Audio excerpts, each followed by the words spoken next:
আমরা এখানে দাঁড়িয়ে আজ প্রমাণ করব যে আওয়ামী লীগ যে মুক্তিযুদ্ধ সময়কালীন একটি দল, কিন্তু মুক্তিযুদ্ধের পক্ষের যে দল না, সেটিও আমরা আগামী 5 মিনিটের মধ্যে ইনশাল্লাহ প্রমাণ করব দেশবাসীর সামনে ঐতিহাসিক তথ্যের ভিত্তিতে।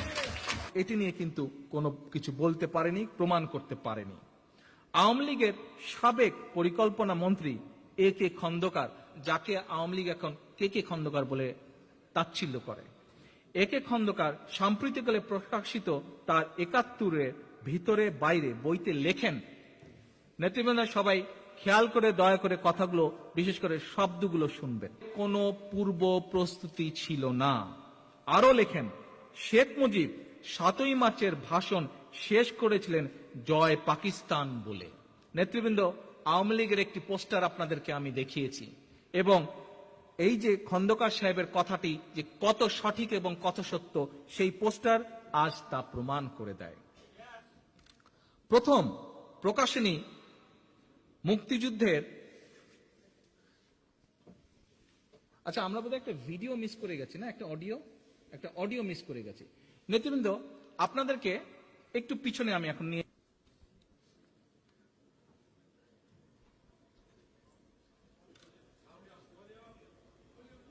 দেবে, একটু ধৈর্য ধরেন।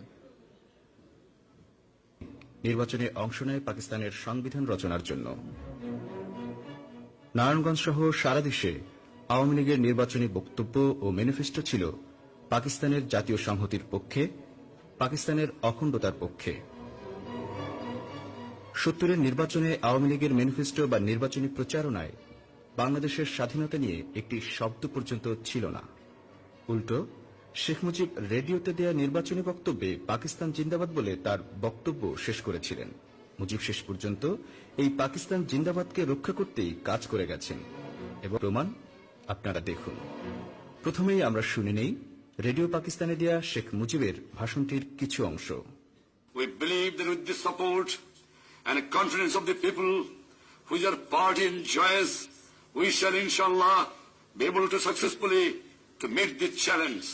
Pakistan Jindabad. চলুন শেষের অংশটি আবার ভালো করে শুনি। Be able to successfully to meet this challenge. Pakistan Jindabad. আমরা কি শুনলাম? শেখ মুজিব নিজের কণ্ঠে পাকিস্তান জিন্দাবাদ বলে ভাষণটি শেষ করলেন।